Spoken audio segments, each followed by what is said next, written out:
ta présence. Bénis ton peuple qui est venu pour écouter ta parole. Et moi-même, je me remets entre tes mains, Seigneur. Au nom de Jésus-Christ, nous te prions ainsi, Père. Amen. Vous pouvez vous asseoir. Et je vais parler sur la naissance particulière.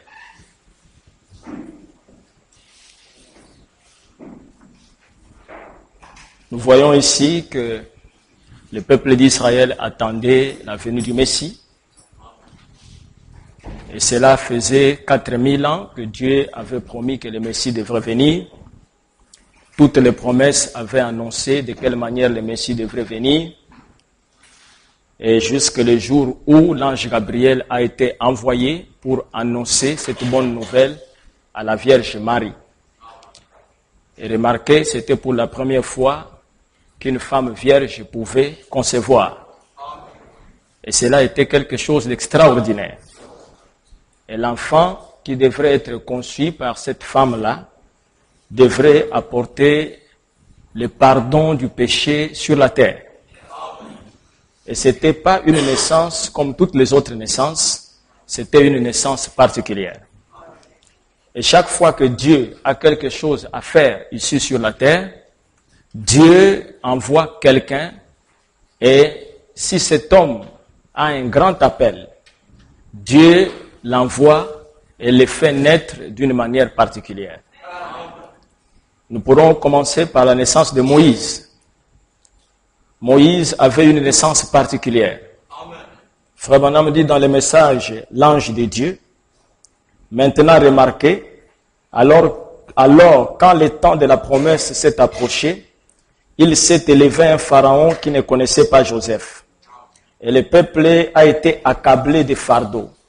Et les gens étaient tellement accablés de fardeaux qu'ils n'arrivaient pas à fabriquer les briques et autres qu'ils étaient censés fabriquer.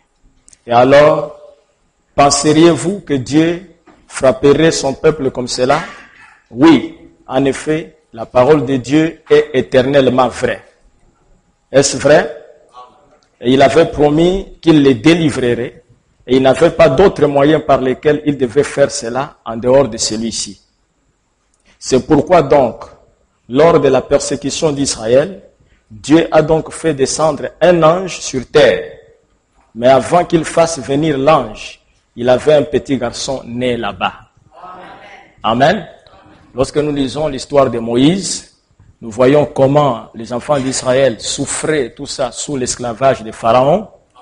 Et alors que les enfants d'Israël étaient bien traités, lorsque Joseph était encore en Égypte. Mais lorsque Joseph est mort, la Bible nous dit, il s'éleva un pharaon qui ne connaissait pas Joseph. Le pharaon qui ne connaissait pas Joseph a commencé à faire souffrir les peuples. Et Dieu, lorsqu'il a regardé, et il a vu qu'il y avait une promesse concernant ces peuples, et que le temps de la promesse était déjà accompli, Dieu a envoyé un ange. Et l'ange était venu, et Dieu avait un enfant qui naissait, et cette naissance était une naissance particulière. Vous vous souvenez que Pharaon avait donné l'ordre de pouvoir tuer tous les enfants qui devraient naître chez les femmes hébreues, afin de pouvoir être sûr qu'il mettrait aussi la main sur les libérateurs. Mais Dieu, par sa sagesse, avait caché Moïse. Il avait inspiré à la maman de Moïse de pouvoir faire un petit berceau. Frère Branham dit une petite arche. Il a placé Moïse dans l'arche. Il est allé le déposer sur le fleuve Nil. Et la fille de Pharaon qui était partie là-bas à la plage, elle va ramasser ses berceaux et il s'est trouvé un bébé. Et la femme, la grande sœur de Moïse, Mariam, va proposer à la fille de Pharaon de trouver une mère nourricière. Alors que la mère nourricière était la mère de Moïse. Donc voilà comment la mère de Moïse va aller garder Moïse dans la maison de Pharaon. Alors que c'est Pharaon qui était l'ennemi de Moïse. Et vous voyez que la naissance de Moïse n'était pas une naissance comme tous les autres bébés. C'était une naissance particulière. Pourquoi Moïse avait une naissance particulière? Parce qu'il y avait un don, une commission particulière pour pouvoir délivrer le peuple de Dieu. Et de même aussi, lorsque Dieu devrait délivrer les enfants d'Israël des mains des Philistins. Les Philistins faisaient souffrir Israël. Les Philistins prenaient la nourriture des enfants d'Israël. Lorsque c'était la moisson, pendant qu'ils étaient en train de moissonner, les Philistins venaient et ils laissaient toute la moisson et ils fouillaient. Et Dieu voulait les délivrer de l'emprise des Philistins. Pour que Dieu les délivre de l'emprise des Philistins, il fallait qu'il y ait un homme. Parce que Dieu ne fait rien s'il n'y a pas un homme. L'homme est un agent très important pour Dieu. Et la Bible nous dit que la mère de Samson, qui était la femme de Manoach, pendant qu'elle était au champ, elle a rencontré l'ange. Et l'ange lui a dit que tu auras un fils. Et ce fils qui naîtra de toi, voici ce que tu feras. Tu ne boiras pas les vins du raisin, tu ne boiras pas les alcools, tu ne mangeras pas. Et l'ange lui a donné beaucoup d'exigences. La maman de Samson ne vivait pas comme toutes les autres femmes parce qu'elle avait un enfant qui devrait naître d'une naissance particulière. Parce que cet enfant-là avait une commission de la part de Dieu pour pouvoir délivrer le peuple de Dieu. La vie de la mère de Samson était différente de la vie des autres. Et lorsque Samson est né, il est né avec ses cheveux, amen. Et Dieu lui a donné 7 tresses. Et les 7 tresses de Samson, il était un homme, mais il avait des tresses comme une femme. Et aucun homme là-bas en Israël n'avait 7 tresses comme Samson. Et quand on a vu un enfant qui grandissait de cette manière, il avait une vie vraiment particulière. Et les gens pouvaient dire, qu'est-ce qui se passe avec ce garçon? Pourquoi il ne se coiffe pas? Pourquoi il ne parle pas ceci? Mais ils ne savaient pas qu'il avait une naissance particulière parce qu'il avait un but de pouvoir délivrer le peuple de Dieu. Amen. Il était né sous l'influence de l'ange. Et lorsque vous allez plus loin, vous remarquerez que Jean-Baptiste est né aussi d'une naissance particulière. Jean-Baptiste, sa maman était Élisabeth. Élisabeth était déjà âgée. Elle ne pouvait plus donner naissance aux enfants. Mais Dieu avait un but. Le Messie devrait venir sur la terre, mais il fallait un précurseur pour le Messie. Et voilà comment l'ange Gabriel va aller vers Zacharie pour pouvoir révéler à Zacharie que sa femme Élisabeth devrait concevoir. Parce qu'il y avait quelque chose que Dieu devrait faire. Et Jean-Baptiste est né d'une naissance particulière. Amen. Et nous voyons que Frère Branham dit ici, au sujet de Jean-Baptiste, il dit, Jean a dit, je ne fais pas ce que le Seigneur m'a dit. Je reconnais avoir entendu cela. J'ai reconnu que c'est Dieu. Je suis d'une naissance particulière. J'ai vécu dans ces déserts depuis que j'avais 9 ans. Il m'a dit d'aller baptiser d'eau. Il a dit, celui sur qui tu verras l'Esprit descendre. Je n'ai jamais vu cela sur l'un de vous, sacrificateurs. Je n'ai jamais rien vu de ce genre. Je n'ai jamais entendu une voix du ciel au-dessus d'aucun de vous dire, celui-ci est mon fils bien-aimé. Amen. Jean-Baptiste s'adressant maintenant aux sacrificateurs, leur disant, si j'aurais vu ça sur vous, j'aurais pu vous présenter devant le peuple, mais je n'ai rien vu sur vous. Je n'ai pas entendu une voix et tout ça me dire que celui-ci est mon fils bien-aimé, en qui il me plaît de tabernacler. Mais quand j'étais dans le désert, et vous savez que je suis né d'une naissance particulière, et vous savez, je n'ai pas grandi ici à la cité avec vous, et vous savez que je n'ai jamais mangé le jambon. Vous savez que, amen, je n'ai jamais mis les beurre dans mon pain. Et moi, j'étais là-bas et tout ça, je mangeais pour moi les sauterelles. Et je mangeais le miel. Amen. Je vivais avec les serpents. Amen. C'est pour ça que vous voyez que mon langage, c'est le langage de l'endroit où j'ai grandi. Parce que ma naissance est une naissance particulière. Ne me condamnez pas parce que je vous ai appelé race de serpents. Parce que je n'ai jamais vu des hommes dans le désert. Et quand je vous ai vu venir, amen, j'ai vu que c'était les serpents parce que je suis habitué de voir les serpents aussi se mettre debout. Je vois le cobra se mettre debout. Et j'ai dit, race de vipères, pourquoi vous fuyez la colère de Dieu? Amen. Donc il avait un langage de la brousse. Il est né d'une naissance particulière parce qu'il avait un but à accomplir. Amen. Et remarquez que lorsque l'ange est venu vers Zacharie, Zacharie était un sacrificateur, n'est-ce pas? L'ange a annoncé à Zacharie que sa femme devrait concevoir. Amen. Est-ce que Zacharie a cru cela? Non. Zacharie a posé la question à l'ange. Moi, je suis vieux. Ma femme aussi est vieille. Comment une vieille femme peut concevoir? Explique-moi. Amen. L'ange lui a dit, puisque tu as douté de ma parole, moi je suis Gabriel. Zacharie dit, je n'ai pas douté, j'ai besoin de l'explication. Gabriel dit, je ne peux pas t'expliquer. Qu'est-ce que tu fais dans ces bureaux? Amen. Qu'est-ce que je vois sur ta table? Ça, ce n'est pas la Bible, Zacharie. Il dit, c'est la Bible. Ce n'est pas toi qui enseignes ce peuple-là. Il dit, c'est moi qui enseigne le peuple. Les tirages au sort aujourd'hui, ce n'est pas toi le sacrificateur, le prédicateur du jour. Il dit, c'est moi le prédicateur du jour. Je ne t'ai pas trouvé ici en train de te consacrer pour la parole. Il dit, je me consacre pour la parole. Dans ta parole là-bas et tout ça, tu n'as pas vu que quelqu'un a vécu avant toi, du nom d'Abraham, et que sa femme Sarah, ils étaient vieux comme toi. Quand tu vas enseigner ça devant l'église et tout ça, tu es un perroquet, Zacharie. Donc tu n'as pas la révélation des choses que tu enseignes. Puisque tu as douté de ma parole et que je viens de la présence de l'Éternel, tu ne prêcheras plus. Tu n'as pas de ministère. Tu as longtemps trompé le peuple. Maintenant, j'ai compris que tu ne maîtrises même pas la parole. Amen. À partir de maintenant, je t'arrache le ministère. Je t'arrache la parole. Tu ne parleras pas jusqu'au jour où l'enfant naîtra. Et la Bible dit qu'après cela, Zacharie est venu à la chair et il commençait à faire les signes et tout ça. Les gens ont dit, qu'est-ce qui se passe avec Zacharie? Amen. Il faisait les signes, il faisait les signes, il faisait les signes. On ne comprend rien. Tu nous as enseigné ici que derrière chaque signe, il y a une voix. Mais où est la voix? Nous ne voyons que les signes. La voix est où? Amen. À partir de là, Zacharie a été disqualifié du ministère. Et remarquez que Zacharie était le type des églises où il y a des prédicateurs qui ne connaissent pas la parole, amen, par la révélation. N'est-ce pas cela?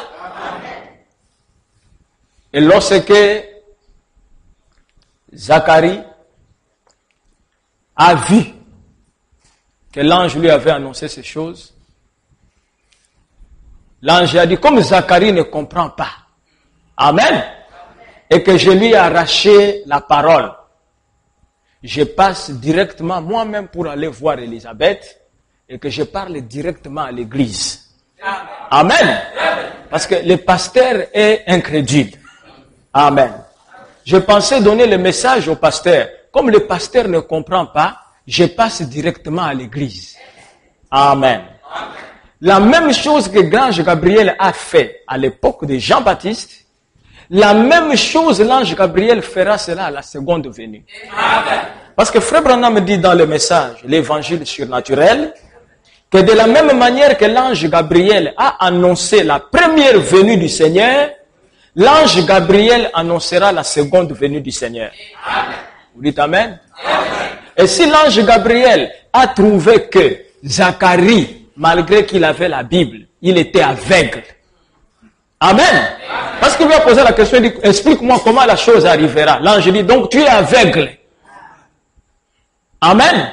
Comme tu es aveugle et tout ça, ça ne vaut pas la peine que je puisse donner le message que j'ai apporté à Élisabeth. Le message concernait Élisabeth. Parce que c'est Élisabeth qui devrait enfanter l'enfant. Mais comme Élisabeth était mariée, amen, Dieu a dit que je donne le message à son mari et le mari va lui expliquer. Mais comme il a vu que le mari était un aveugle et qu'il ne comprenait rien, un incrédule, il a dit, je m'adresse directement à l'église. Et Dieu, lorsqu'il revient lors de sa seconde venue, avec un message, en principe, le message concerne l'église. Parce que l'église est la femme de Jésus-Christ. Mais comme l'église était mariée au sacrificateur et au prêtre, amen, en principe, le message devrait être adressé au prêtre. Et quand l'ange est allé vers les prêtres pour leur expliquer le message et tout ça, les prêtres ont dit, ce sont de mauvais esprits. Amen. Alors Dieu a dit à l'ange, ne parle plus à Zacharie. Amen. Je t'autorise de parler directement à Élisabeth. Et c'est pour cela l'ange en ces derniers jours a dit, sortez du milieu d'eux, parce qu'ils ont fermé la porte. Et je voudrais parler aux prêtres, mais ils ne comprennent pas. Vous sortez et je vous parle directement. Amen. C'est pour cela que nous n'avons pas besoin que quelqu'un vienne nous interpréter ce que Frère Branham a dit. Parce qu'on interprète, si toi tu as reçu le message et tu viens nous dire ce qu'il t'a dit. Mais comme les prêtres et les sacrificateurs de cet âge, ce sont des incrédules à la parole, Dieu a permis aux messagers de parler directement à l'épouse. Et laissez-moi vous dire, lorsque le message est prêché, vous recevez directement la révélation de ce message. Amen. Même si vous n'étiez pas à l'école, ça n'a pas besoin de l'école. Parce que ce message vient de Dieu. L'école, bien-aimés frères, c'est au niveau de l'intellect. L'école, c'est la conscience. Amen. L'école, c'est le raisonnement. L'école, c'est le cerveau. Mais ici, il s'agit de la révélation. Et la révélation, c'est dans l'âme. Et l'âme ne peut pas aller à l'école. Parce que l'âme, c'est Dieu. Amen. Vous savez que nous tous, nous avons contourné la théophanie, sauf Jésus. Amen. Du fait que nous avons contourné la théophanie, nous avons une mémoire qui oublie. Amen. Et nous devons aller à l'école et tout ça pour avoir de l'intelligence. Mais Jésus n'a pas contourné la théophanie. Jésus lisait couramment le rouleau. Et les gens se posaient des questions. Nous ne l'avons pas vu à l'école. Amen. Amen. Qui peut nous dire dans la ville ici et tout ça et tout, s'il était collègue de Jésus? Amen. Il dit non, mais Jésus, moi je n'ai jamais vu à l'école et tout ça. Je le voyais toujours à l'atelier. Amen. Je le vois à l'atelier et tout ça. Parce qu'on l'appelait le fils de charpentier. Maintenant il disait, le fils de charpentier, où est-ce qu'il a eu cette intelligence? Mais il lit couramment la Bible. Amen. Et il écrit même très bien. Amen. Frère Branham dit qu'ils ont oublié que le même Dieu qui avait écrit les 10 commandements de son propre doigt, de ses propres mains, et le même Dieu qui était un homme devant eux, quoi qu'il n'est pas parti à l'école, il pouvait écrire. Amen. La Bible dit que celui qui a de la sagesse calcule le nombre de la bête. La Bible dit que ceux qui seront intelligents et sages comprendront. Mais le méchant fera toujours du mal. Amen. Mais la Bible parlait de la venue de Dieu sous forme de Malachie 4 pour visiter l'épouse du dernier jour. Et il n'y a que les sages qui comprendront. Amen. Mais vous remarquerez que vous pouvez prendre ces messages. Vous les remettez à quelqu'un et tout ça qui a un doctorat. Amen. En théologie ou en droit canon. Amen. Tu lui donnes ça et tout ça, Malachie 4 et tout ça, tu commences à lui expliquer que Jean-Baptiste et tout ça, il va regarder comme ça et te dire. Tout ça. Il dit, mais tu fais partie d'une secte. Le docteur en théologie n'est pas sage. Parce que la sagesse, c'est Dieu. Amen. Et lorsque Dieu vient dans une personne, Dieu se révèle à cette personne, et cette personne reçoit le don de la sagesse. Et celui qui a reçu le don de la sagesse dans cet âge, c'est William Branham.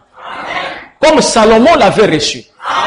Et ce don de sagesse, amen, lorsqu'il le révèle et que nous écoutons cette parole, il nous transmet aussi le même don de la sagesse. Amen. Remarquez que Jean-Baptiste, en naissance, était particulier. Frère Branham dit dans le message les signes de sa venue. J'aime voir quelqu'un qui suit son modèle. Quelqu'un qui est son type, ou plutôt qui est son antitype. Quand Jean est venu accomplir le message du dernier prophète, Malachie 3, vous savez, Jean était plutôt un garçon d'une naissance particulière. Vous savez cela. Gabriel était apparu à sa mère et il lui a dit ce qu'il ferait et qu'il serait grand et qu'il ramènerait les enfants à la foi des pères, ainsi de suite. Amen. Le même ange Gabriel, après avoir parlé à Élisabeth, amen, quand elle a parlé à Élisabeth, l'ange a expliqué à Élisabeth, non, n'a pas expliqué à Zacharie comment l'enfant devrait venir. Mais le même ange est parti voir Marie. Le même ange. Amen. Et la Bible dit ceci.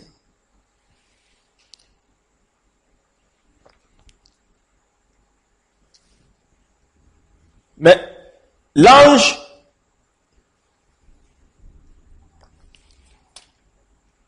Luc chapitre 1, voilà. Paragraphe 32. Non, 31. Et voici, tu deviendras enceinte, et tu enfanteras un fils, et tu lui donneras le nom de Jésus. Il sera grand et sera appelé fils du Très-Haut. Et le Seigneur Dieu lui donnera le trône de David, son père. Il régnera sur la maison de Jacob éternellement, et son règne n'aura point de fin. Marie dit à l'ange, Marie dit exactement comme Zacharie a dit, parce qu'elle ne connaît pas d'homme, elle est vierge. Amen. Une vierge ne peut pas concevoir. C'est pas possible. C'est un message et tout ça qui n'existe pas sur la terre. Amen. Donc il voulait expliquer à l'ange, il dit, ça me dépasse ça. Je ne peux pas croire comme ça et tout ça. Les sacrificateurs ne nous ont jamais dit ça. Amen. Ce que tu me dis là, ça me dépasse moi. Il faut que tu m'expliques. Marie dit à l'ange, comment cela se fera-t-il puisque je ne connais point d'homme? Amen. L'ange lui répondit, le Saint-Esprit viendra sur toi. Et la puissance du Dieu très haut te couvrira de son ombre. C'est pourquoi le saint enfant qui naîtra de toi sera appelé fils de Dieu. Amen. Marie, amen. Le Saint-Esprit viendra sur toi. La puissance du Dieu très haut te couvrira de son ombre. Et l'enfant là qui naîtra de toi, comme il n'aura pas un Père céleste, il sera appelé fils de Dieu. Donc c'est Dieu qui va venir pour pouvoir te couvrir de façon que tu puisses recevoir l'enfant. Et l'ange lui explique. Il est allé dans la profondeur. Il n'a pas expliqué ça à Zacharie. Et c'est Frère Branham qui explique que s'il n'a pas expliqué à Zacharie, parce que Zacharie était censé connaître la parole. Il dit que s'il a expliqué à Marie, parce que depuis que le monde existe, une vierge n'a jamais conçu. Amen. Mais Zacharie savait qu'Abraham était vieux et il avait eu l'enfant. Et il prêchait ça dans les temples. Et l'ange Gabriel vient tester maintenant lui-même le prédicateur. Et les gars commencent à dire comment je suis vieux, comment il dit non, toi tu ne connais rien alors. Tu ne parleras plus. Mais lorsque Marie pose la même question, elle dit non, cette fille a raison. Amen. Cette chose ici n'est pas dans la parole. C'est surnaturel, il faut que je lui explique. Et il commence à lui dire, voici, Élisabeth ta parente. Vous dites amen? Amen. Mais qui a informé à l'ange et tout ça qu'Élisabeth était parente de Marie? Amen. Et vous pensez que Dieu ne connaît pas votre oncle? C'est lui qui est sorcier. C'est lui qui veut vous faire du mal. Mais il connaît, il peut se révéler que ton oncle Ndong, au village, il est dans le temple de Bouti, il veut te faire du mal. Il connaît la vie de tout un chacun. Et c'est pour cela, si nous avons Dieu, amen, nous ne pouvons craindre rien avec Dieu. Il lui explique, voici Élisabeth, ta parente, a conçu, elle aussi, un fils en sa vieillesse. Amen. Et celle qui était appelée stérile. Donc l'ange savait ça. Que Élisabeth souffre. Quand elle est au milieu des autres femmes. Amen. C'est la femme de Zacharie, non, tout ça. Zacharie même, il prie même pour les gens. Même une femme là, tout ça, non, moi je n'ai pas la maternité et tout ça. S'il y a plusieurs prédicateurs qui sont en train de prier pour les femmes, tu sais, non, on va là-bas chez Zacharie. Et Zacharie, sa femme elle-même n'a rien. Je cherche un autre prédicateur. Élisabeth souffrait. L'espoir était parti. Et l'ange le savait. Celle qui était appelée dans les quartiers, stérile, est dans son 6e mois. Amen. Car rien n'est impossible à Dieu. L'ange Gabriel, alléluia. Marie a eu le privilège d'être prêchée par l'ange Gabriel. Et vous savez, Gabriel n'était pas sous forme d'esprit lorsqu'il a parlé à Marie. Et la Bible dit, et il entra chez Marie. Alléluia. Et moi, quand je lisais cela, tout ça, qu'il rentra chez Marie, et je pensais que Gabriel était rentré dans la maison de Marie. Mais William Branham dit que ce n'était pas dans la maison de Marie que Gabriel était entré. Il dit Gabriel, amen, a rencontré Marie au puits. Là où elle est allée puiser l'eau. Alléluia. Il dit lorsqu'on dit je te salue Marie, ça ne vaut pas la peine d'aller faire ça comme une prière. Frère Branham dit que la vraie version, Gabriel lui a dit Marie, arrête-toi et écoute. Alléluia. Donc chaque fois que toi, quand tu parles là, je vous salue Marie, et tu te dis, arrête-toi et écoute. Mais tu arrêtes Marie, elle va où, elle marche où, et écoute. Écoute quoi? Amen. Et je crois que ce que Frère Branham a dit, c'est la vérité. Les cieux et la terre passeront. Mais la parole d'un prophète ne passera jamais.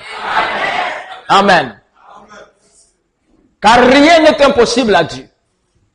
Marie dit, c'est merveilleux. Marie dit, je suis la servante du Seigneur. Qu'il me soit fait selon ta parole. Amen. Je sais qu'une vierge ne peut pas concevoir. Cela dépasse le surnaturel. Je n'arrive pas à comprendre. Moi, je sers le Seigneur. Et ce que tu as dit, je le crois. Qu'il me soit fait selon ta parole. Amen. Si chacun de nous pouvait dire ce soir qu'il me soit fait selon ta parole. Ce que tu as annoncé pour moi, que cela soit accompli. Amen. Dans ce même temps, Marie se leva et s'en alla en hâte vers les montagnes, dans une ville de Judée. Et elle entra dans la maison de Zacharie. Amen. Et salua Élisabeth. Dès qu'Élisabeth entendit la salutation de Marie, son enfant tressaillit dans son sein. Et elle fut remplie du Saint-Esprit. Elle s'écria d'une voix forte, tu es bénie entre les femmes, et le fruit de ton sein est béni. Comment m'est-il accordé que la mère de mon Seigneur vienne auprès de moi? Amen. Car voici, aussitôt que la voix de ta salutation a frappé mon oreille. Amen. A frappé mon oreille. L'enfant a tressailli d'allégresse dans mon sein. Et Frère Branham dit, Amen. Il dit, c'était pour la première fois que le nom de Jésus était prononcé par les lèvres humaines. C'est Gabriel qui avait prononcé le nom de Jésus. Et la deuxième personne à prononcer le nom de Jésus, c'est Marie. Et lorsque Marie a prononcé le nom de Jésus, Jésus était un enfant dans son ventre, mais il était la parole. Et la parole était en Marie. Et lorsque Marie a parlé, alléluia, c'est lui qui était en Marie. Amen. La voix, c'était la voix de Marie. Amen. Mais la parole venait de celui qui était en Marie. Elisabeth dit, quand j'ai entendu la salutation, frapper seulement mes oreilles, l'enfant a tressailli de joie. Et Frère Branham dit que Jean-Baptiste était mort. Elisabeth ne le savait pas. C'était une vieille femme. Amen. Et peut-être qu'elle n'avait pas suffisamment de substance et tout ça pour que l'enfant soit bien gardé. Amen. Et l'enfant était mort. Elisabeth ne savait pas se promener avec un enfant mort. Il n'y avait pas des échographies. Elle ne connaissait pas comment un enfant fait. Amen. Mais Frère Branham dit que si le nom de Jésus prononcé par les lèvres humaines, par une femme pure, par une vierge, pas par une prostituée, par une vierge qui a rencontré l'ange. Elle est venue, elle a prononcé la parole. Elle était dans la pureté. Et lorsque cette parole a été prononcée, cela a ressuscité Jean-Baptiste. Amen. Et c'est de la même manière, Frère Branham dit dans le message, la parole parlée est la semence originelle. Il dit de la même manière que la parole était en Marie, c'est de la même manière que la parole se trouve en épouse aujourd'hui. Alléluia. La même parole qui était en Marie est la même parole qui était en William Branham. Amen. Et lorsque William Branham a prononcé la parole, nous qui étions morts dans les credos, dans les dénominations, dans les coutumes, dans les traditions ancestrales. Alléluia. Et quand nous avons entendu la parole, et quand cela a frappé nos oreilles, nous sommes venus à la vie. Et c'est pour cela ce soir, nous avons la vie. Dieu du haut des cieux, c'est qui a la vie ici. Parce que la parole que vous écoutez ne vient pas de la théologie. Ça vient tout droit du ciel. Alors quelle attitude nous devons avoir? Amen. Lorsque la parole déclare qu'il viendra pour chercher une épouse sans tache, ni ride, ni rien de semblable. Même si tu as des faiblesses, qu'est-ce que tu dois dire?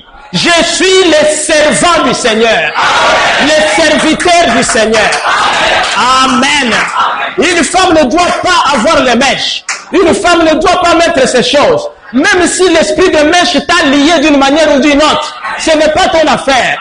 Dis seulement, je suis la servante du Seigneur, qu'il me soit fait selon ta parole. Amen.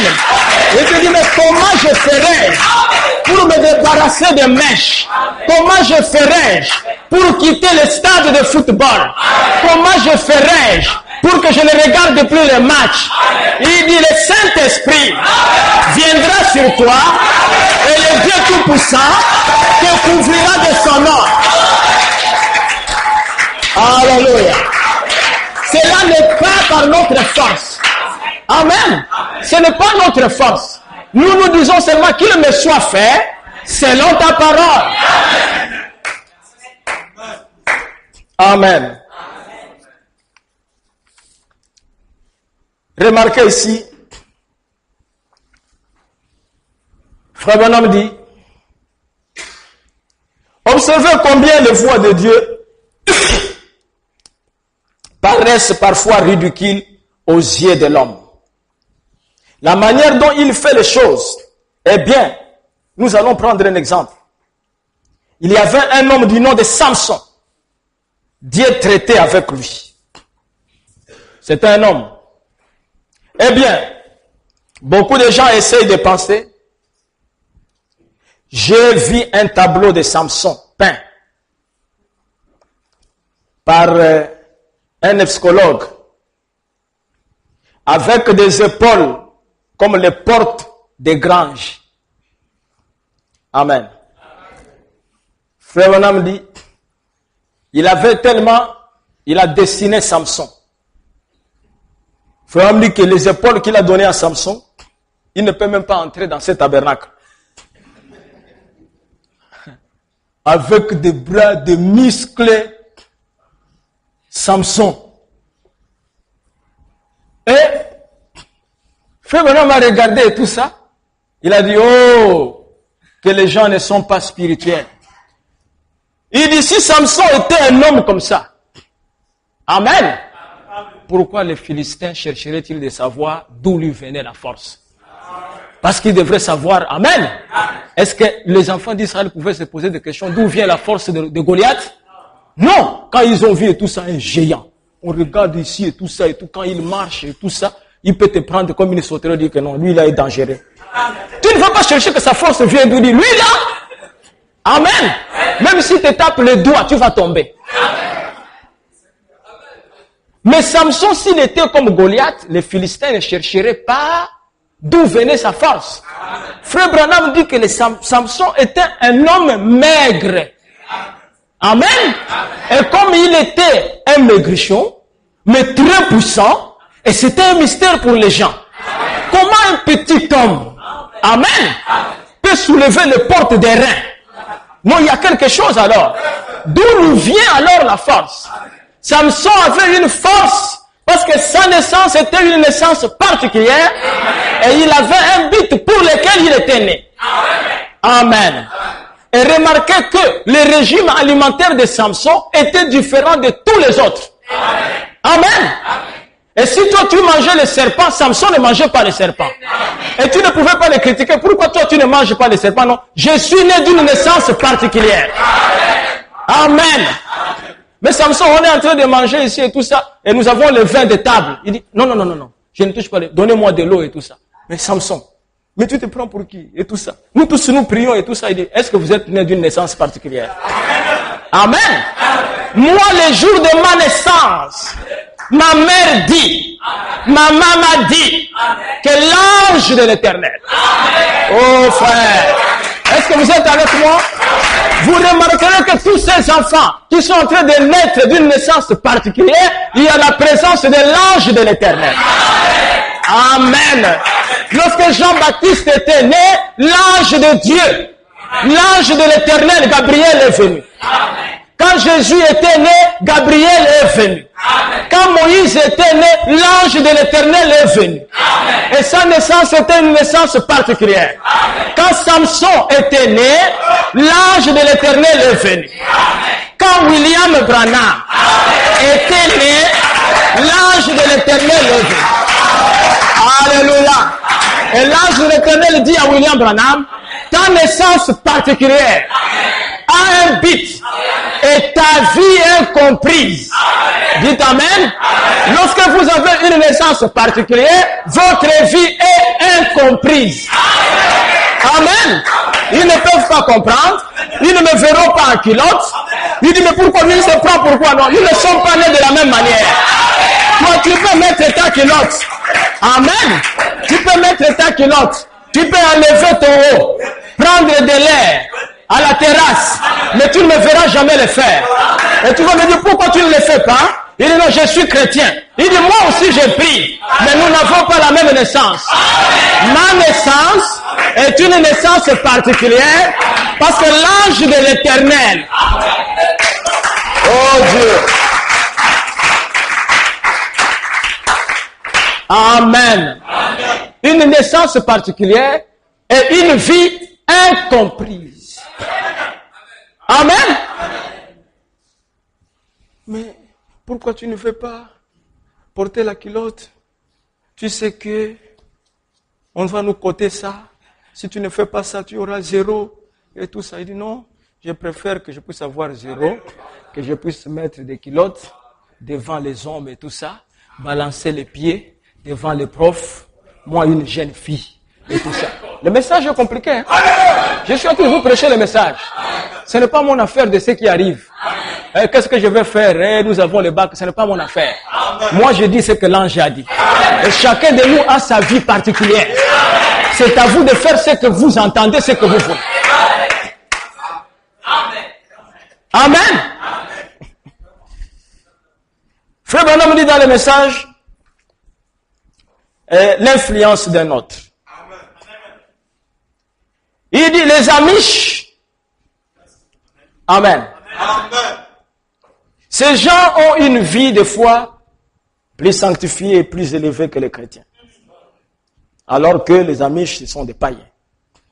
Il dit les Amish ne croient même pas n'envoie pas ses enfants dans les écoles publiques. C'est parce qu'on enseigne à ces enfants-là que l'homme est issu du singe. Parce qu'on fait habiller ces enfants-là. Amen. Des vêtements immoraux. J'ai suivi France Inter, ça ne fait pas longtemps. Il y a un programme maintenant en France et ailleurs et tout ça, où on enseigne à des jeunes garçons d'avoir les rapports sexuels avant le mariage. Ça, c'est pas que j'ai entendu moi-même. C'est des programmes, la science. Il dit, on leur dit ça et tout ça pour qu'ils puissent s'habituer lorsqu'ils vont se marier à ça et tout ça. Et j'ai déjà entendu Frère Branham dire cela, mais je pensais que Frère Branham en parlait comme ça, mais moi-même j'ai entendu. Mes frères, le monde est en train de provoquer sa chute. L'homme est devenu fou. Vous comprenez? Amen. Le gouvernement de la terre et tout ça sont des fous. C'est pour cela, la seule chose à laquelle nous devons nous accrocher, c'est la parole de Dieu. Et la parole de Dieu est venue par l'ange. Amen. Ne vous faites pas, bien-aimés frères, trop de soucis et ne vous donnez pas trop de travail pour la vie terrestre. J'en parlais avec un frère. Nous pensons beaucoup à la vie terrestre, mais nous ne pensons pas à ce qui nous attend après cette vie.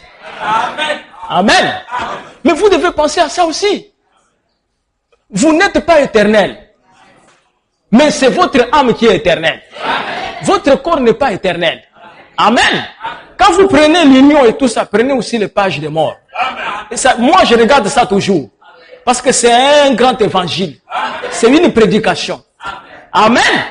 Frère Branham dit que lorsqu'il est allé à Rome, pour entrer, pour aller visiter tout ça, les tombes, pour les saints autres et tout ça, il y avait une pancarte. Et devant cette pancarte, c'était écrit, quand vous entrez comme ça, parce que vous venez pour entrer dans les cimetières, c'était écrit là-bas, nous étions comme vous. Et vous lisez ça, vous entrez. Il dit, à la sortie, ils avaient écrit, vous serez comme nous. Et vous sortez. Je vous dis la vérité. Amen. Quand vous entrez, nous étions comme vous. Un bel homme, en veste, en VX, avec la cigare. Amen. Et tu seras comme nous. Alléluia.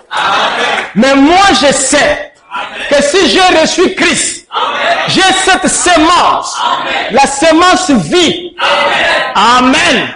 Lorsque vous me placez dans la tombe, la semence vie me fera sortir. Parce que tu ne peux pas germer s'il n'y a pas la semence en toi. Si tu mets une semence en terre, il faut qu'il y ait une vie dans cette semence. Alléluia. Si la vie n'est pas dans cette semence, elle ne pourra pas germer. Et je sais que tous ceux qui meurent en Christ, qui ont reçu le baptême du Saint-Esprit, ils ne sont pas morts. Ils ne sont jamais morts. Frère Branham dit, il n'y a aucune écriture dans la Bible qui peut affirmer qu'un chrétien peut mourir. Il dit, il n'y en a pas. Oh, je me réjouis de cela. Amen. Et c'est pour cela, je dois travailler beaucoup plus pour la vie de l'autre côté que pour la vie ici. Hein, bien mes frères? C'est très important. Amen. Vous pouvez aller tous les jours dans le travail, mais vous pouvez venir à l'église 2 fois par mois. Parce que pour vous, le travail est très important. Amen. Vous m'avez jamais vu absent ici à l'église. Si je suis bien, je ne vois pas pourquoi je dois m'absenter. Amen.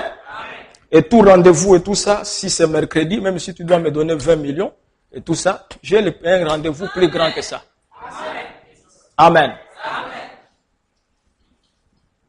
Et je dis, Seigneur, lorsque j'ai des soucis, peu importe les problèmes, les soucis de santé ou quoi que ce soit et tout ça, je dis, Seigneur, tu sais. Amen. Que tu m'as donné un peuple. Tu sais que sans moi, ce peuple est orphelin. Tu sais. Amen. Que toi, tu ne peux rien faire sans l'homme. Tu le sais. Et Frère Branham dit, la chose la plus difficile que Dieu n'ait jamais fait, amen, c'est d'amener un mortel à croire un mortel. Amen. Un frère me disait, ça pas longtemps, pasteur, est-ce que vous connaissez tel pasteur et tout ça dans la ville? J'ai dit, je connais. Il dit, non, c'est confirmé. Il a des femmes maintenant. Il vit maintenant chez sa copine et l'autre et tout ça. J'ai dit, il est toujours pasteur. Il dit, non, il est toujours pasteur. Et il y a des frères toujours dans son église. Il dit, non, les frères sont toujours là et tout ça. J'ai dit, en bon. Amen. Amen. Je comprends ce que frère Branham a dit. Amen. Amen. Frère Branham dit que nous vivons dans l'âge où n'importe quel homme, même un bourgmestre, s'il se lève pour parler de la part de Dieu, les gens viendront pour lui dire que ce que tu dis est vrai. Amen. Amen. Même si quelqu'un se lève ici pour dire tout ça, j'ai vu Lucifer. Il m'a dit que c'est lui qui a créé Dieu. Tu vas voir les gens dire que Alléluia. C'est lui. Amen. Parce que l'enfer est sur la terre. Amen. C'est pour ça que Dieu a envoyé un message. Ce message est venu avec une réprimande. C'est un message sévère. Amen. C'est un message qui fait une sélection. Amen. Ce n'est pas un message de la légèreté. Frère Branham dit dans le message des esprits séducteurs que les prédicateurs laissent les mauvais esprits entrer dans leur église. Il dit les gens qui jouent à des cartes. Amen. Amen. Si tu passes ton temps la soirée à jouer la carte et tout ça, Branham dit que ce sont des esprits séducteurs. Amen. Si tu vas jouer la dame et tout ça, les esprits séducteurs. Amen. Les sorgho, ou qu'est-ce que vous appelez les esprits séducteurs. Amen. Mais allez-moi me dire comment vous allez vivre sur la terre. Amen. Amen. Si on te voit et tout ça à la plage en culotte, c'est un esprit séducteur. Amen. Amen. Amen. Si on t'envoie avec le whisky sans escorte, c'est un esprit séducteur. Amen. Amen. Mais prêche un tel évangile aux gens, on dit que toi tu es fou, hein? Ah oui. La naissance particulière et ma vie incomprise. Amen. Le message est venu pour les élus. C'est un message qui est prêché comme Jean-Baptiste le prêchait. Amen. Il dit, eh bien, beaucoup de gens essayent de penser. J'ai vu un tableau de Samson peint. Eh bien, cela ne serait pas un mystère pour moi de voir un tel homme tuer un lion. Un homme qui a des épaules larges, qui vont d'ici jusqu'à cet orgue-là. Amen.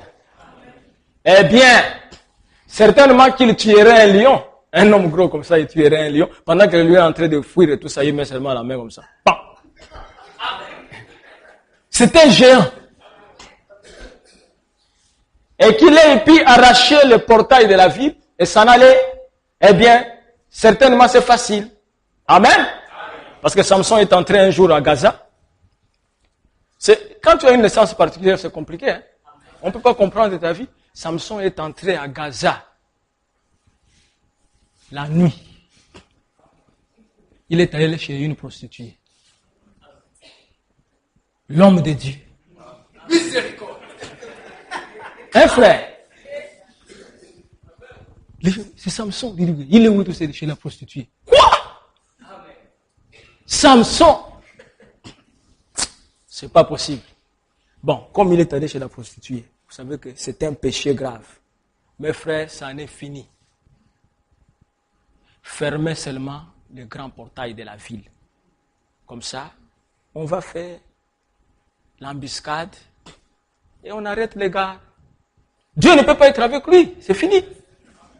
Un homme de Dieu avec une prostituée. Je dis non, là c'est fini pour Samson. Samson est resté chez la prostituée et tout ça jusqu'à des heures tardives. Il a dit bon, c'est bon, je retourne. Quand il vient et tout ça, il trouve que la ville barricadée, le portail, Frère Branham dit que c'était des portails en airain. De gros trucs et tout ça. Gros. Samson arrive, tout ça et tout. Il touche le portail comme ça. Poum! Ça c'est plie, comme le papier d'un cahier. Il tire comme ça. Les gens étaient embusqués en train de regarder. Il tire tout ça. Pam. Il plie ça. Il met sur ses épaules. Amen. Or, le portail était la sécurité de la ville. Amen. Samson dit, comme vous voulez m'arrêter, je vous laisse à la merci des bandits. Je mets votre ville en insécurité.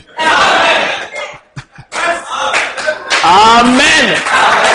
Et les portails sont partis, et n'importe qui pouvait entrer, les cochons pouvaient entrer, les femmes mal habillées pouvaient entrer, les prostituées pouvaient entrer. Amen. Quelqu'un peut sortir de la boîte de nuit, il va prendre la communion, parce qu'il n'y a plus de sécurité dans la vie. Amen. Savez-vous pourquoi Samson, malgré ce qu'il avait fait, avait-il réussi à prendre les portes? Amen. Ils avaient oublié que Samson, amen, avait le message de l'air. Et le message lui disait qu'aussi longtemps que tu as les 7 tresses, amen, que tu sois chez une prostituée ou quoi, si tes tresses sont là, la grâce est là. Amen. C'était ça la grâce que Dieu avait donnée à Samson. Et vous savez, le jour où il a perdu les 7 tresses, et vous savez ce qui est arrivé. Frère, on a dit, il s'est levé. Et on a dit, Samson, les Philistins sont sur toi. Lorsqu'il s'est levé et tout ça, il pensait s'en tirer comme d'autres fois. Il veut faire le muscle comme ça, on dit, mon gars. Il dit, mais Samson, tu ne criais pas. Comme tu commences à crier, il y a quelque chose de faux. Tiens! Dis non, mais Samson, tu ne criais pas. Alléluia. Tu venais calmement. Il n'y avait pas trop de bruit comme ça. Et la puissance était là. Comme tu devais maintenant agiter. Aïe. Il y a quelque chose qui ne va pas. Est-ce que vous comprenez ces choses? Alléluia. Vous pouvez lire entre les lignes. Lorsque vous les voyez agiter, vous vous dites que Samson était le type de l'église. Amen. Pourquoi il y a trop d'agitation? Parce qu'il n'y a plus la force. Il n'y a plus la puissance. Et ils sont là, les faits. Qu'est-ce qu'il y a? Il n'y a plus de tresse. Amen. Samson avait une naissance particulière. Amen. Et je vais parler des frères Branham. Amen. Jésus avait une naissance particulière. Et vous savez, le jour de la naissance de Jésus, amen, l'Écriture nous dit ceci, dans Luc chapitre 2, à partir du verset 1.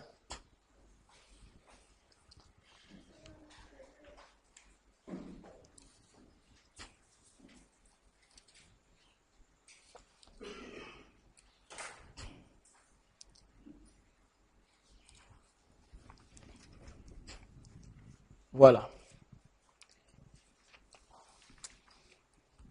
En ce temps-là parut un édit de César Auguste, ordonnant un recensement de toute la terre. Ce premier recensement eut lieu pendant que Quirinius était gouverneur de Syrie. Je n'ai jamais su pourquoi ils avaient mentionné ce gouverneur ici. Il était gouverneur de Syrie. Bon, mais vous savez que la Syrie était aussi sous l'autorité de César. On dit bien que le recensement devrait se faire sur toute la terre. Donc c'est César, un Romain, qui était le patron de toute la terre. Amen. Lorsqu'il a signé cet édit-là, il a dit, il faut un recensement sur toute la terre. Tous allaient se faire inscrire, chacun dans sa ville. Amen. Joseph aussi monta de la Galilée, de la ville de Nazareth, pour se rendre en Judée, dans la ville de David, appelée Bethléem. Parce qu'il était de la maison de la famille de David. Frère, votre Dieu, amen, est un Dieu extraordinaire. Joseph, le fiancé de Marie. Marie, la mère de Jésus. Amen. Ne se trouvait pas à Bethléem. Il se trouvait encore à Jérusalem. Mais Marie, dans quelques jours, devrait accoucher. Votre Père et votre Dieu, qui tient sa parole, qui est le Dieu de la promesse, qui surveille chaque parole du prophète. Amen. Lorsqu'il a regardé tout ça, il dit, mais bientôt Jésus doit naître. Marie est où et tout ça? Il dit, Marie est là, on voit Marie à Jérusalem. Qu'est-ce qu'il faut à Jérusalem? Il dit, oh, mais ils ont vécu là-bas longtemps, ils étaient à Nazareth et tout ça, ils sont à Nazareth, Jérusalem et tout ça. Même au village là-bas, ils sont de Bethléem, ça fait longtemps, ils n'ont jamais été là-bas. Ils connaissent même pas les villages, c'est comment et tout ça. Amen. Dieu reste miséricordieux. Mais comment le mari peut se retrouver là-bas et tout? C'est un problème. Dieu, dans le ciel. Amen. Il vient. Pas Satan, Dieu. Il vient. Il rentre dans César. César se réveille et tout ça, il dit, mais tiens. Mais ce peuple ici, comment? On n'a jamais fait le recensement. Amen. César. Il dit, mais on n'a jamais fait le recensement. Depuis des années et tout ça. Il appelle ses conseillers, tout ça, il dit, non, il faut qu'on puisse recenser le peuple. Amen. Et non, excellence, on va le faire et tout ça et tout. Il dit, bon, ce qu'on va faire, le recensement là, ça ne sera pas comme tous les autres recensements. Chaque personne, il retourne dans son village. On dit, mais excellence, c'est tout ça, mais regardez, les transports et tout ça, les avions, vraiment, le peuple n'a pas assez de moyens, tout ça. Il dit, mais écoutez, j'ai dit, hein, si quelqu'un est de Minvoul à Minvoul, Amen. S'il est d'Akeni à Keni, de Bongoville à Bongoville, si on trouve quelqu'un de Bongoville ici, à Jérusalem, vous l'arrêtez. Amen. Mais excellence, on peut mettre des moyens de... Écoutez, s'il faut aller à pied, que les gens partent à pied. Voilà les églises, tout ça. Seigneur, touche le cœur de César pour que ton peuple ne souffre pas. Dieu regarde comme ça, il rit. Amen. Mettez-moi Michée chapitre 5. Amen. Les jeunes prières. Église, alléluia. Il va changer la décision. Nous allons jeûner 40 jours, 40 nuits à sec. Amen. Il va changer la décision, bien mes frères. Nous n'avons pas prévu ce voyage. Alléluia. Amen. Bien mes frères. Mais Dieu dans le ciel, qu'est-ce qui l'a amené à visiter César? Pour que César prenne cette décision. Voici ce qui a été dit par le prophète Michée. Amen. Michée chapitre 5, voilà. Maintenant, fille de troupes, rassemble tes troupes. On nous assiège avec la verge. On frappe sur la joue les juges d'Israël. Et toi, Bethléem Ephrata, petite entre les milliers de Judas. C'est un prophète qui parle. De toi sortira pour moi celui qui dominera sur Israël et dont l'origine remonte aux temps anciens, au jour de l'éternité. Amen. Pendant que les églises étaient en train de prier pour que Dieu puisse les aider, que César change la décision, alors que César parlait au nom de Dieu. Ce que César disait venait tout droit de Dieu. Parce que Dieu avait vu ce que le prophète avait annoncé. Et c'est pour cela ce soir, je peux bénir Dieu. Je peux louer Dieu. Parce que je sais qu'un jour, on me cherchera sur la terre, on ne me trouvera pas, parce que Dieu regardera à ce que le prophète a dit. Amen. Voyez-vous bien, mes frères? Marie, Joseph, imaginez-vous bien, mes frères. Marie, Joseph, Marie. Je ne sais même pas comment on va faire pour aller à Bethléem là. Même les maisons là et tout ça, je ne sais même pas si l'oncle là, il est là-bas ou quoi et tout ça. Marie, n'est-ce pas, tu m'avais dit que l'ange Gabriel t'a dit que l'enfant venait de Dieu. Il dit non, il m'avait dit ça. Quoi, tu doutes? Il dit vraiment, Dieu là ne voit pas que son fils va naître dans ces conditions ici, Marie. Amen. Toutes choses concourent au bien de ceux qui aiment Dieu. Toutes choses. Amen. Toutes choses. Si tu as eu un retard, et après le retard est parti, ne deviens pas maigre. Mon enfant, je ne sais pas ce qui arrive. Oh mon enfant, non, non. Dis merci Seigneur. Parce que tu ne voulais pas que cet enfant vienne. Parce que toi, tu donnes naissance à un corps, mais tu ne connais pas l'esprit qui est dans ce corps. Amen. Cet enfant que tu es en train de regretter, tu ne sais pas comment il devrait se comporter. Amen. Lorsque je suis les enquêtes impossibles qui se passent aux États-Unis, tu vas voir un enfant parce qu'il veut hériter les biens de son père ou de sa mère.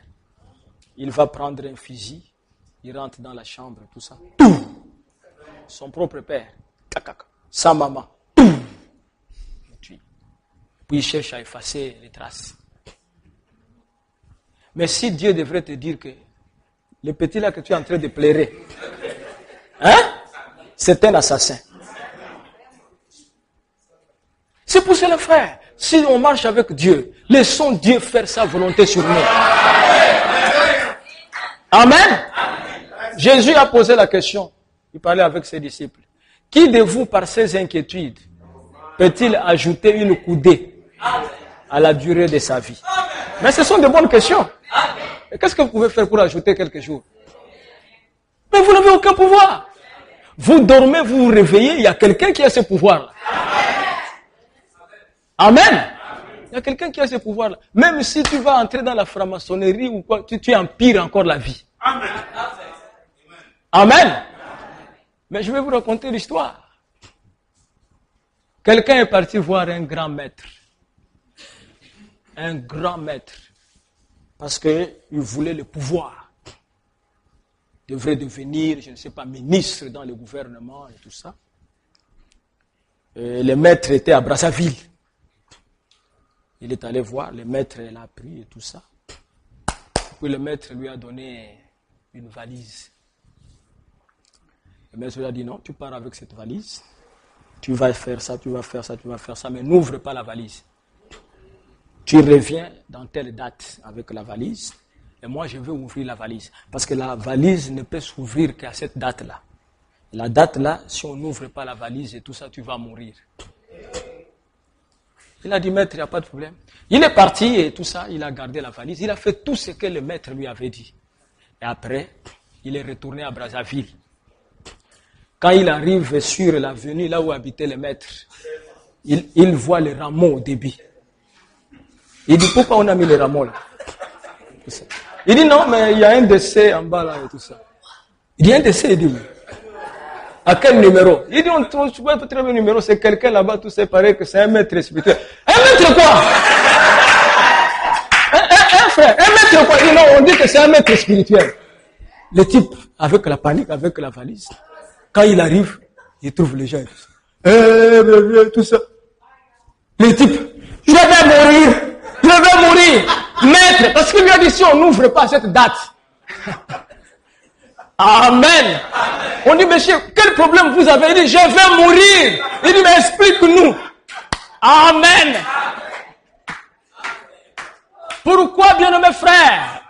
Parce que le maître qui lui a donné la parole n'est pas le même hier, aujourd'hui et éternellement. Amen.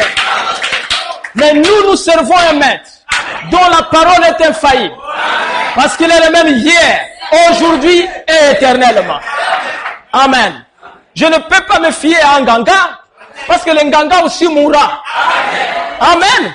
Je ne peux même pas mettre ma confiance sur quelqu'un, parce que cet homme aussi mourra.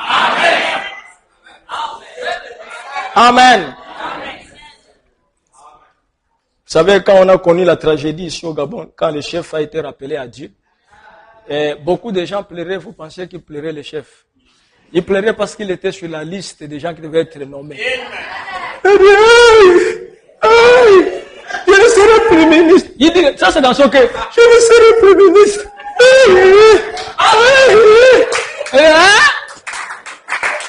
Parce que tu as mis la confiance sur quelqu'un qui n'est pas le même hier, aujourd'hui et éternellement. Amen. Mais ce soir, vous, votre confiance se repose sur celui qui est le même d'hier, aujourd'hui et éternellement. Amen. Vous ne serez jamais déçus. Parce que celui que vous servez est omnipotent, omniscient, omniprésent, immortel. Amen. Frère Branham dit dans le message comment l'ange vint vers moi et sa commission. Nous allons sauter certaines choses. Car vous savez que Jésus, lorsqu'il est né, il y a 3 étoiles. Amen. Qui se sont croisées en Orient. C'était d'abord 3, et les 3 étoiles ont formé une seule étoile. Et les mages qui étaient en Orient ont vu les étoiles au ciel, ont compris que quelque chose se passe sur la terre. Et ils ont fait le voyage 2 ans. J'avais lu Frère Branham quand il expliquait. Je dis, comment Frère Branham a su que ces gens ont voyagé pendant 2 ans? Amen. Et Frère Branham m'expliquait, qu'avez-vous remarqué les mages? Ils ont fait 2 ans. Quand ils sont arrivés à Jérusalem, parce que Jérusalem était un grand quartier religieux, la grande église, l'église de l'État. Amen. Il y avait les souverains sacrificateurs là-bas. Une grande église et tout ça. Comme quand je retourne des fois chez moi là-bas, c'est très difficile là-bas à Saint-Pierre. Des voitures et tout ça. Mon fils m'a posé la question, pas ces gens ici, pourquoi il y a trop de voitures comme ça et tout ça? J'ai dit non, c'est l'église catholique et tout ça. J'ai dit, mais ils sont très nombreux et tout ça. J'ai dit, mais c'est ce que les Écritures déclarent. Ils ne peuvent pas se passer des Écritures. Amen. La Bible dit, elle était assise et tout ça sur les grandes eaux. L'église catholique ne fait jamais l'évangélisation. Ils vont évangéliser pourquoi? Et ils arrivent par exemple à Mouila et tout ça et tout, ils construisent l'église. Les dimanches et tout ça, ils sonnent la cloche. Que tu sois infirmière du chanvre, que tu sois prostituée, Oh, il y a déjà l'église ici, hein? Tu prends ta pipe d'abord, fou, ta.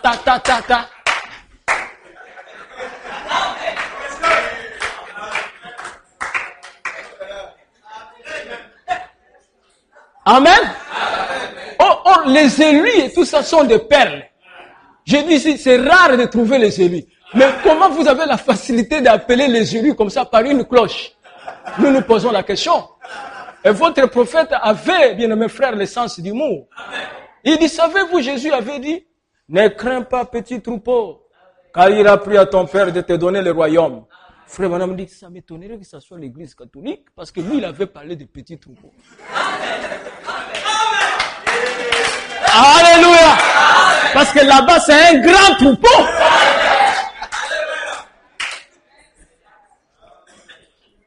Amen. Et le mage entrait et il dit, où est le roi des Juifs qui vient de naître? Car nous avons vu son étoile en Orient et nous sommes venus l'adorer. Ils se dit, bon? La Bible dit, tout Jérusalem et le roi fit troubler par ce que le mage avait dit. Mais pourquoi ça devrait les troubler? Amen. Suivez-moi très bien. Les rois étaient troublés. Les sacrificateurs étaient troublés. Mais pourquoi? Le roi dit, vous dites quoi? Il dit, où est le roi des Juifs qui vient de naître? Il dit, ah bon? C'est très grave. Et Hérode, il appelle tous les principaux sacrificateurs. Il dit, mais vous avez entendu ce que ces gens-là sont en train de dire? Il dit oui. Les rois là et tout ça, en réalité, ils devraient naître où? Il dit non, selon les Écritures, c'est à Bethléem. Hein? D'accord. Lui-même, il s'est dit non, c'est fini. Donc, ces gens ici vont nous chasser. Les rois vont naître pour que moi je perde ma place. Ce n'est pas normal. Ce n'est pas normal. Bon, il n'y a pas de problème. On va voir. Amen. Les sacrificateurs à leur tour disent, mais c'est bon. Donc l'homme là, donc on est en train de dire et tout ça, donc c'est le Messie, tout ça, il dit oui. C'est pas possible. Donc il vient tout ça pour pouvoir renverser nos églises et tout ça et tout.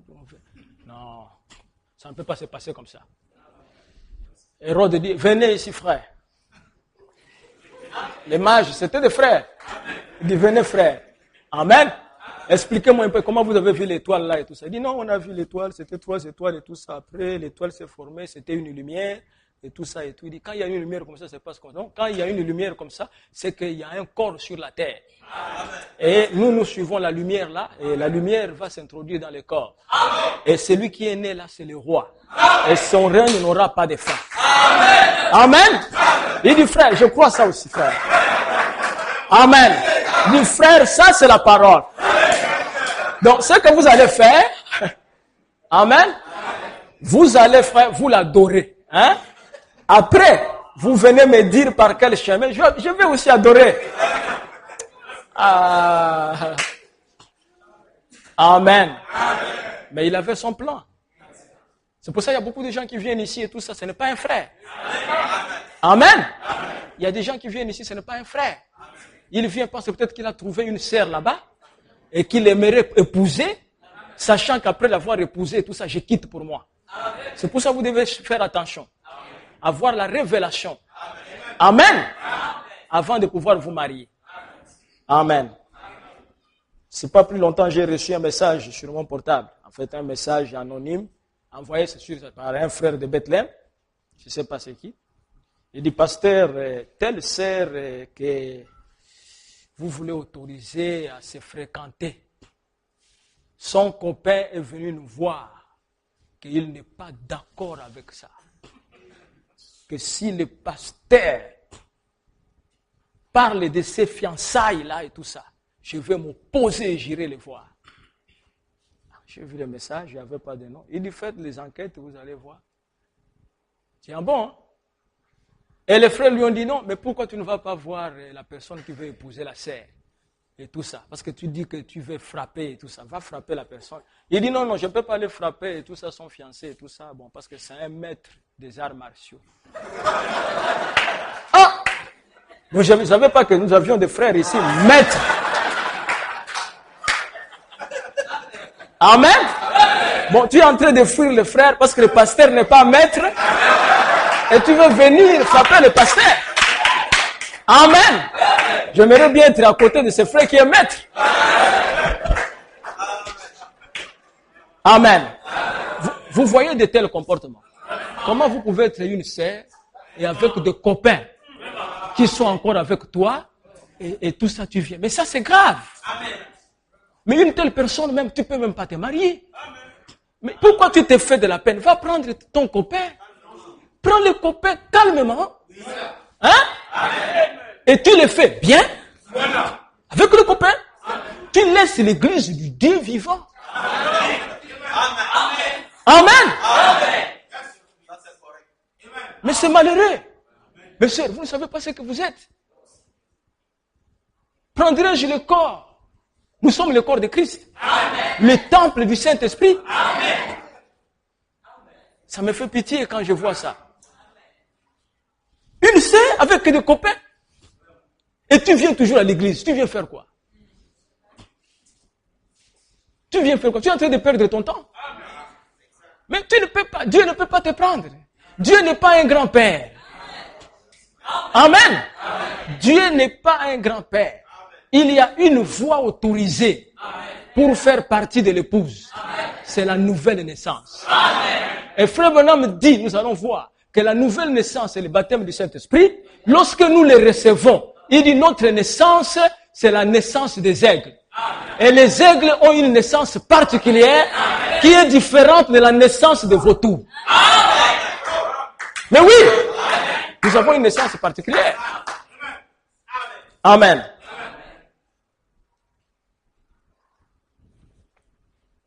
Frère Branham dit, dans le message comment l'ange vint vers moi, il dit,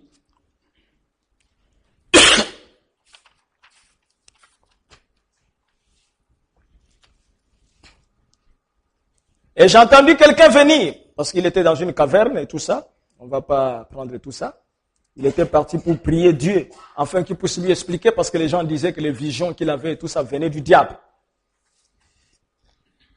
Et j'ai entendu quelqu'un venir, marchant. Seulement, il était très sombre dans la pièce. Et il était tout seul dans une cabane, très loin dans la forêt. Il devrait passer la nuit là-bas pour prier Dieu, connaître la volonté de Dieu par rapport à sa vie qui était bizarre.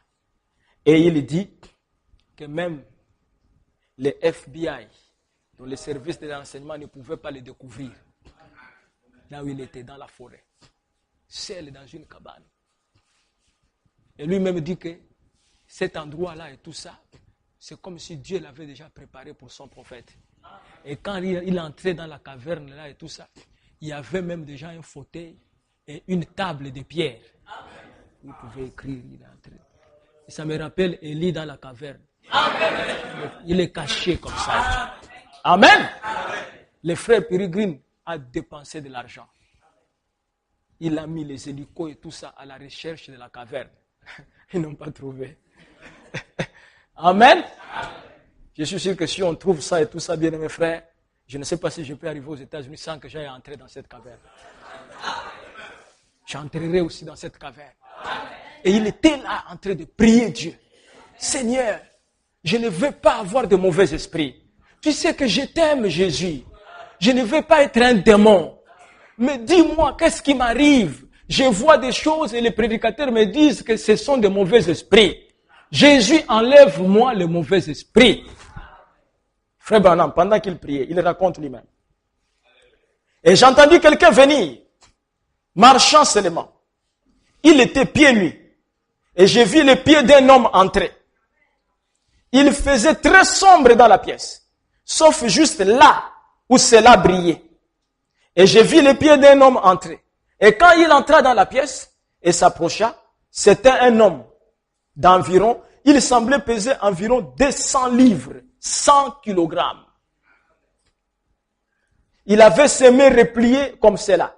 Maintenant, je l'avais vu dans un tourbillon, je l'avais entendu me parler, je l'avais vu sous la forme d'une lumière, mais c'était la première fois que j'ai jamais vu sa forme. Il marcha vers moi tout près.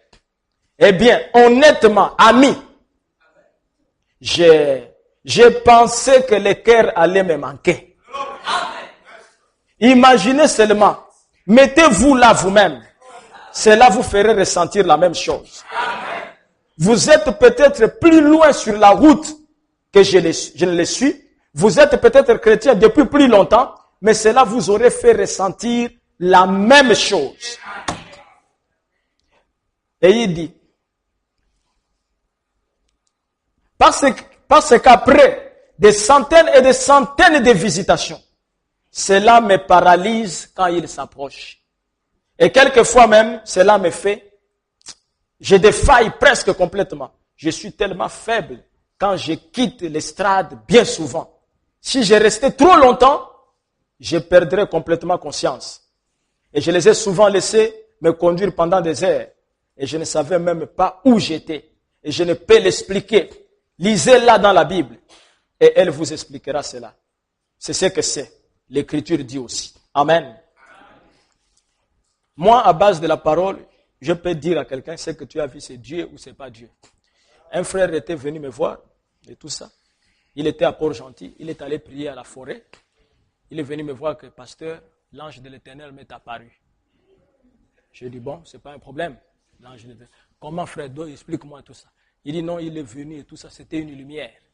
Et quand la lumière est venue et tout ça, elle a commencé à sauter et tout ça. Et moi, je la suivais, elle sautait, je la suivais. J'ai dit non. Non, frère. Tu ne peux pas la suivre comme ça. Quand elle est allée chez Branham, voici ce que Branham dit. Et il est en train de dire que n'importe quelle personne qui rencontre ça, amen, il aura le même sentiment et tout ça. La crainte et tout ça et tout. Les prophètes, lorsqu'ils voyaient tout ça, que je suis mort, j'ai vu l'ange de l'Éternel. Comment toi tu peux commencer à le suivre à Port-Gentil? Ce n'était pas l'ange de l'Éternel. C'était un vampire de Port-Gentil. Mais vous savez, il était très fâché contre moi. Amen. Il est sorti de l'église et il a influencé ses parents que le pasteur Sauter ne croit pas à la visitation des autres. Aujourd'hui, je vous dis, c'est un super païen. Amen.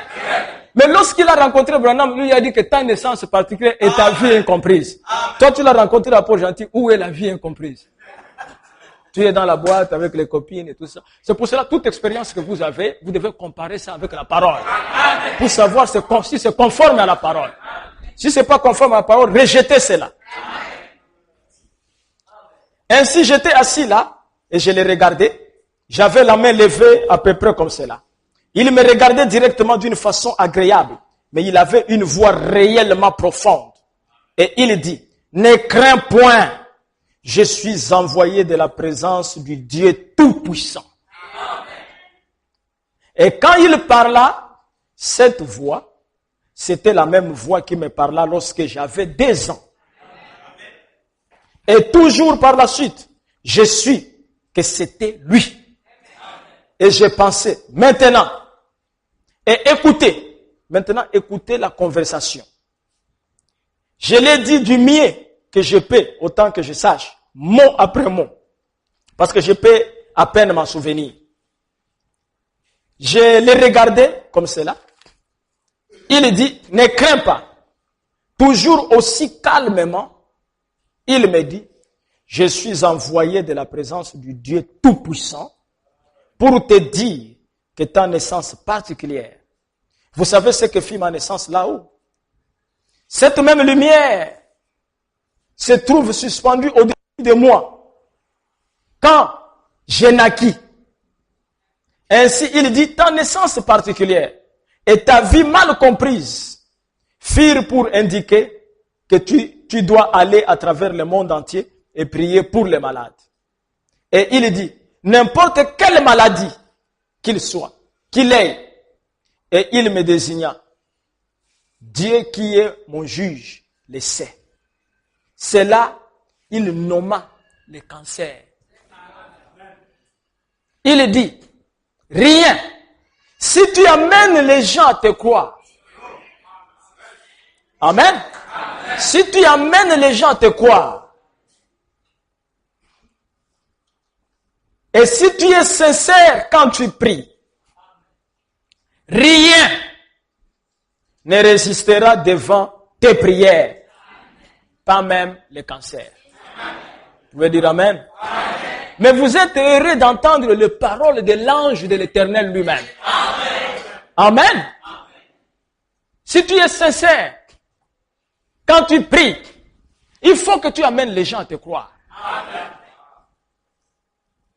Frère Branham dit, j'ai dit, mais croire-moi? Il dit, oui. Amen. Te croire toi. Rien ne résistera à tes prières, même pas le cancer. Ainsi, ce soir, nous sommes ici parce que nous croyons en ce ministère. Ce soir, vous vous trouvez ici parce que nous croyons en Frère Branham. Et l'ange a dit que rien ne peut résister à Frère Branham. Amen.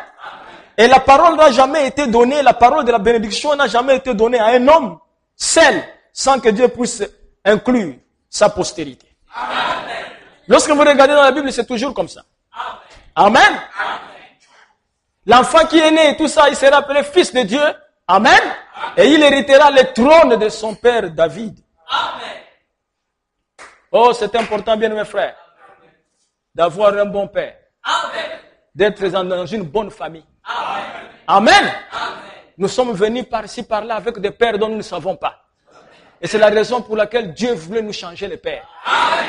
Amen. Et pour nous changer les pères et tout ça, il nous amène par la nouvelle naissance. Est-ce que vous êtes avec moi? La nouvelle naissance change votre identité. Amen. Si vous êtes dans une famille et tout ça, les femmes ne se marient pas. Dans notre famille, les femmes ne se marient pas. Non, on te change la famille. Tu viens dans une famille et tout ça. Amen. Il n'est pas bon que l'homme soit seul. Il faut que... Alléluia. Tu viens dans une famille où tu vas te marier. Amen. Oh, dans notre famille, les gens ne vieillissent pas. Quand on arrive à tel âge, les sorciers les bouffent et tout ça. On te change de famille. Amen.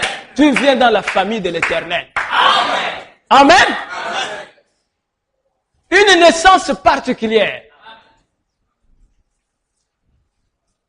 Amène les gens à te croire. Rien ne résistera à ta prière, même pas le cancer. Est-ce que vous pouvez dire Amen? Amen. Mais cette commission a été donnée à Frère Branham, non pas à lui-même. Car Abraham était le type dans l'Ancien Testament de Frère Branham. Amen. Dieu lui dit, je te bénirai et je bénirai ta postérité. Amen. Frère Branham dit, Amen. Amen. Ce message que je prêche, vous ne le comprenez pas bien. Mais après moi, viendra des jeunes gens qui le prendront partout dans le monde. Ils l'interpréteront. Mais les jeunes gens qui vont venir, ils viennent de qui? C'est sa postérité. Est-ce que vous êtes d'accord avec moi? Et si la promesse a été donnée à Frère Branham, je me sens religieux. Et il lui a été dit que même le cancer ne résistera pas à ta prière. Je ne peux pas me demander ce soir, lorsque j'ai prié pour la sœur Nadine, alors qu'elle avait un cancer plein dans son ventre, et quand elle est retournée à l'hôpital, on lui dit il n'y a plus de cancer. Alléluia. Je me sens religieux. Ce n'est pas moi qui l'ai guéri. La promesse est réelle. Amen. Oh, je me sens bien. Amen. C'est la même promesse. Je ne suis pas Frère Branham. Amen. Mais je suis de sa postérité. Il a béni Abraham. Il a béni Abraham. Et quand Isaac est né, il était le fils de la promesse. Il bénit Isaac. Et quand Jacob est né, il était le fils de la promesse. Il bénit Jacob. Et quand Joseph est né, il était le fils de la promesse. Il bénit Joseph. Amen. Il a béni William Branham. Et quand je suis né, il me bénit. Et quand vous naissez, il vous bénit. Oh là là. Amen. Une naissance particulière. Amen. La promesse est pour vous. Et pour vos enfants. Et pour ceux qui sont loin. En aussi grand nombre que notre Dieu les appellera. Même vous, sœurs, le cancer ne peut pas vous résister. Parce que la promesse est aussi pour vous. Amen. Votre bébé malade, peu importe les symptômes, même si vous voyez que l'enfant veut mourir, ne vous découragez pas. Ne cherchez pas, commencez à chercher d'abord le médecin. La première des choses, mettez-vous à genoux. Parlez au nom de la promesse. Satan n'amène pas mon enfant. Je suis de la postérité de HAM. Notre bénédiction a commencé depuis l'Ancien Testament et va jusque dans l'éternité. Car il est dit que l'enfant qui est né d'une naissance particulière, son règne n'aura pas de fin.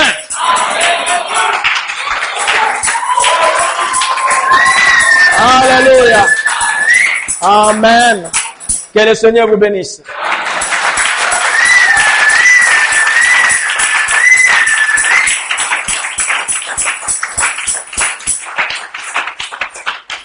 Nous allons nous lever. Est-ce que vous croyez que nous sommes nés de la naissance particulière? Pendant que nous chantons ici, quel sauveur merveilleux je possède. Il s'est sacrifié sacrifié pour moi. Et sa vie innocente, et il céda pour mourir sur l'infâme, attaché à la croix, attaché à la croix. Jésus, il a pris mon péché, il m'a délivré, attaché à la croix. Oh. Il renonce à la gloire céleste pour les blancs rédempteurs de Dieu. Humble et d'apparence modeste. Oh, quel prix pour mes liens attachés.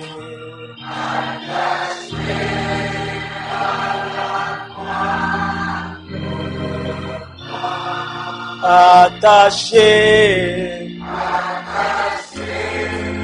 à la croix pour moi, Jésus, il a pris mon péché, il m'a délivré,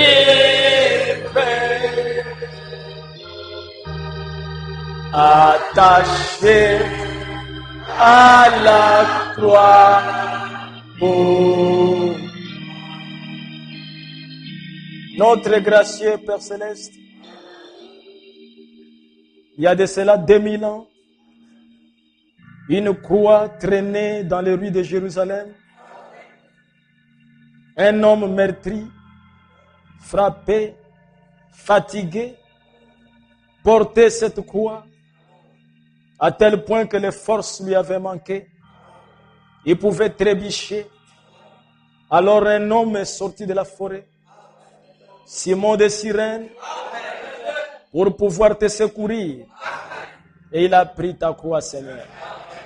J'espère que tu comprends. Je sais ce que tu as senti. Et toi-même, tu le sais. Parce que lorsqu'on est vraiment fatigué, portant un fardeau, que quelqu'un vienne pour t'aider, on sent un grand soulagement. Oh Jésus, cet homme qui t'avait aidé, ce soir se trouve ici.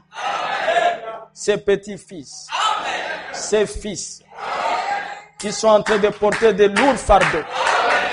Le fardeau de la maladie, le fardeau de souffrance, le chômage, la stérilité et toutes sortes de maux, Père.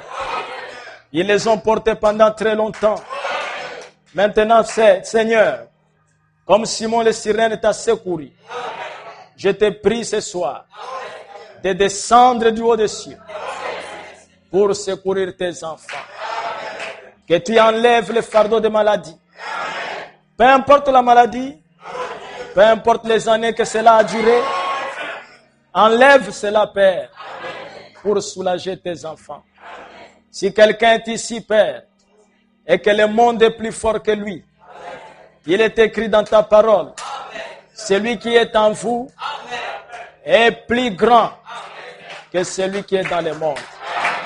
Envoie le Saint-Esprit, afin qu'il puisse avoir la prééminence sur la chair pour nous arracher du péché. Père bien-aimé, pendant que j'ai parlé de toi ici, tu sais que c'est la vérité. Nous vivons dans l'âge de la Odyssée, l'âge de Sodome et Gomorrhe. Il y a tellement de péchés, Seigneur, mais ce petit peuple a écouté ta voix et veut échapper, Seigneur, à la colère de Dieu. Viens leur accorder le baptême du Saint-Esprit. Donne-nous le baptême du Saint-Esprit. Que nos vies changent. Que nous ayons la victoire sur l'adultère, sur le concubinage, sur le copinage, sur le plaisir de ce monde.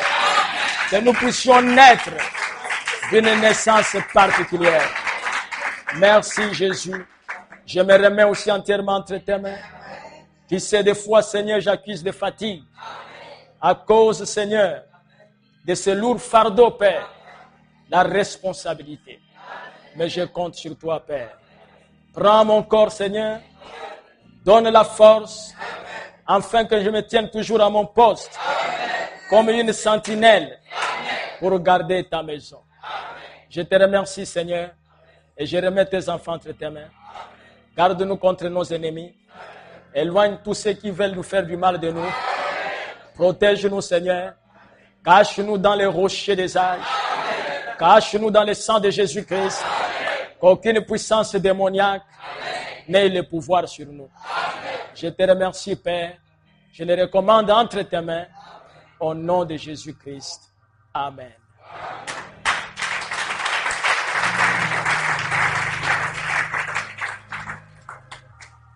Allez dans la paix du Seigneur. Notre culte est terminé. Saluez-vous les uns les autres au nom du Seigneur Jésus-Christ.